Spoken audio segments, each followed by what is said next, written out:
Hey everybody, thanks for joining us. You are now in the mix with Kai and Nick. We are glad that you're watching this video. Hopefully it brings some laughter and some joy and just a smile to your face on a beautiful day like this. It's December something. It's not December, man. It's January. Okay. I don't know. It's snowing, so. January, what, the 19th? Yeah, I'm way off. But yeah.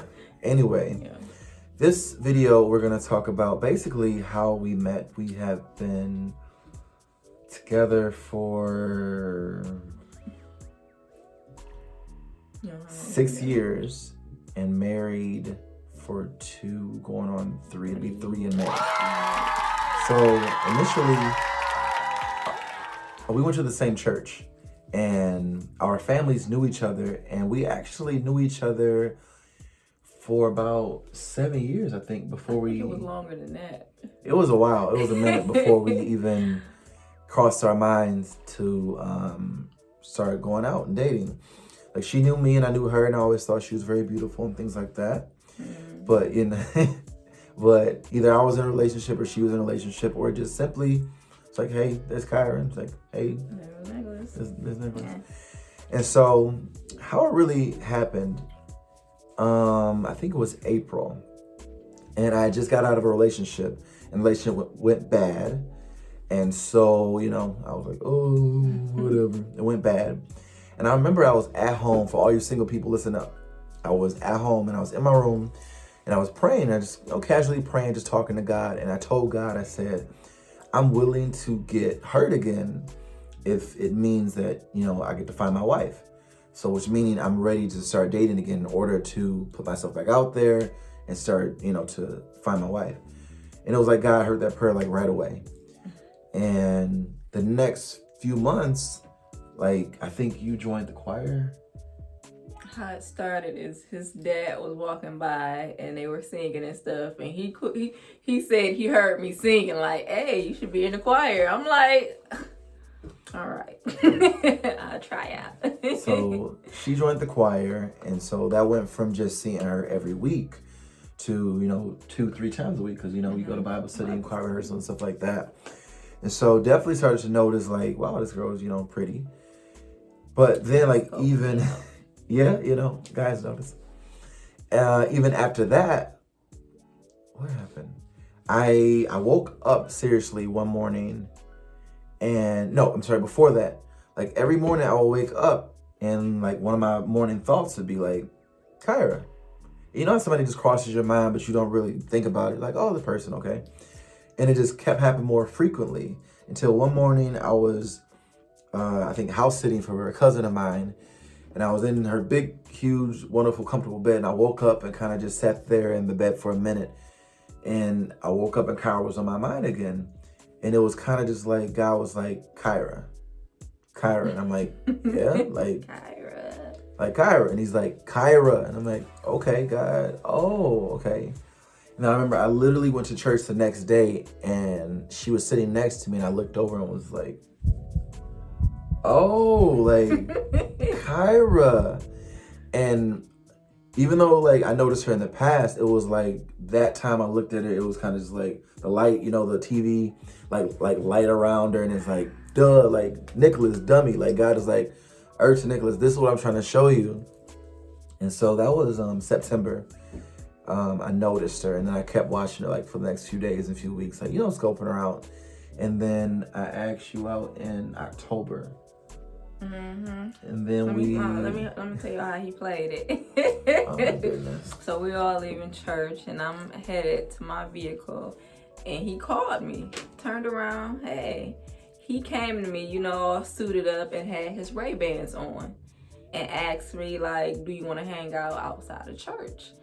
I'm like, okay, we can go pool or whatever. Something. Like, okay.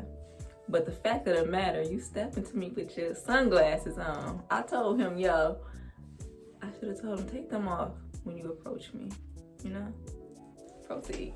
If anybody knows me, I wear my sunglasses all year round wintertime. You do. I don't like the brightness of the snow. I don't like the brightness of the sun too much in the morning.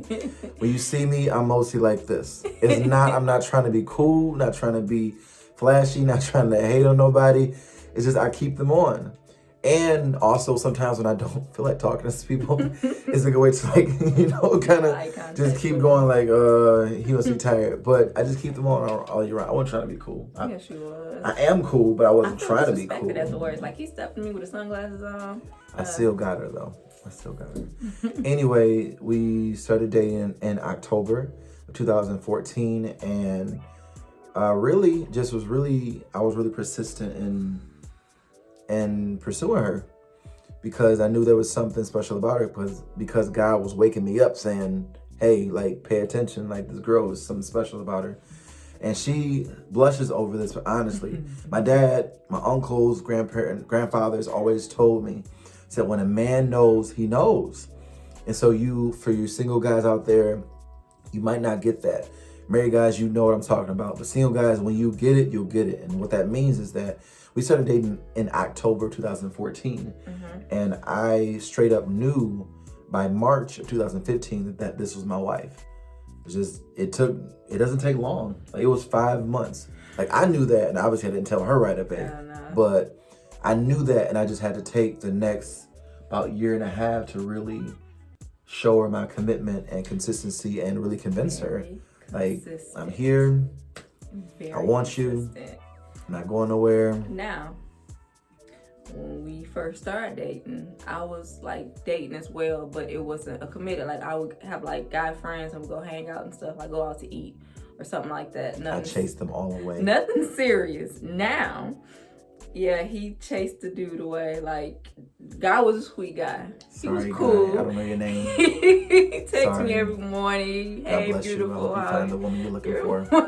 Going, and I felt bad because the dude had to find out that, you know what, we were engaged on social media. So it was like, dang. But yeah, he chased me down. I compare myself to that Looney Tunes character, Pepe Le Pew, that skunk with that cat. And he's like pursuing, You stalked me. I didn't stalk you. You stalked me. I sent a text. I called. If I said I wanted to take you out, I was just, she's joking. I didn't stalk her. But no, he wasn't climbing in no trees. But I wasn't climbing no trees and like that. But more so in the sense that I think what separated me from probably other guys is that I was about my word. Like, if I said I wanted to take you out, I was going to take you out. Like, this is what, if I said I was going to do something, I was going to do it.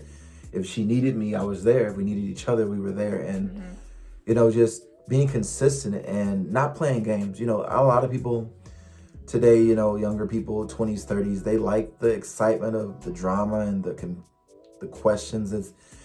I don't know, that bored me. I was like, I don't really have time for that. And I think we're a lot alike in some ways. We're like, either I'm with you or I'm not. And either way, I'm good, but make a decision. We're both the same sign. So if you believe in all the Aquarius, birthday only 10 days apart, actually. If you believe in all the characteristics of all that stuff, that's probably why we meshed well together, because we kind of understood each other. But yeah, just pursued her and we had fun and here we are. However, 6 years later. However, when we first started dating and I seen how persistent he was, that kind of shunned me a little bit, because like, oh, this guy's serious. Like, he's serious and that findeth a wife. Findeth a good thing. Proverbs. We were dating and I asked him, so when you say dating, do that mean you can date or, and have like go on a date next week with somebody else? Like, is it that, you putting a stamp on it? Like, are we, And he was like, yeah. And that kind of like pushed me back, because I wasn't like, our definitions of dating were different, because in the past I never pursued more than one woman at one time. It was like, if I wanted her, I was focused on her, and so I didn't really think about it like that. More so I was more open to like dating, because I just got out of a 3-year relationship like not too long ago at that time, and it's like I wasn't truly like looking for nothing like that. It's a traditional saying, but I believe that the woman is the prize. So, she should have options about who she wants. Not that a guy shouldn't, but, you know, the guy does the pursuing. So it worked out. Yeah, it did. She tagged me. It worked out, but yeah, like I said, it was something new. Yeah. Then he's a youth pastor, so that also kind of gave me I forgot about that. like the preacher man. Like I prayed for a man of God, but I'm like the preacher man. She prayed and God answered her prayers, and when she answered prayers, like not that one. I was being specific, like she's like I want like a usher or somebody. Yeah, give me. We wanted a greeters or somebody. Somebody. Not the one preaching the sermon in the pulpit. So that kind of like, oh my God, like it kind of scared me away a little bit. So, but yeah, it was. Yeah, shout out to all the single ministers and clergymen and pastors and stuff. Dating and finding a wife or a husband is not always easy when you're in the ministry. It's a little extra challenge, but definitely when you find the one you want to be with, it's worth it. Is it worth it? Oh, definitely. You're not just saying that because we're on camera. No, they don't gotta know everything. No, it's definitely worth it. But that is the story of really how we met. Stay tuned to come is going to be the story of quote unquote how we fell in love. So the first I love yous, the first date, the first trips, the first experiences, stuff like that. Stay tuned. And thank you for watching In the Mix with Kai and Nick. Love you guys. Yes. You better tell them to tell a friend. Oh, to tell a friend. That's gonna tell the other friend. To tell another friend. That's gonna tell uncle, cousin, and mama them. Everybody them. To get in the mix. Yes, with Kai and Nick. And click subscribe. Subscribe. How can I say that word? Subscribe. And like and share our videos. We just trying to send some positivity, some love, some peace and joy your way. And just really show you that in spite of everything that's going on in your world or in this world, God is love and people are still living blessed and are happy. Yes, they are. All right. So you guys be blessed. Hopefully we'll see you next time. Thanks for joining us. See ya. Bye.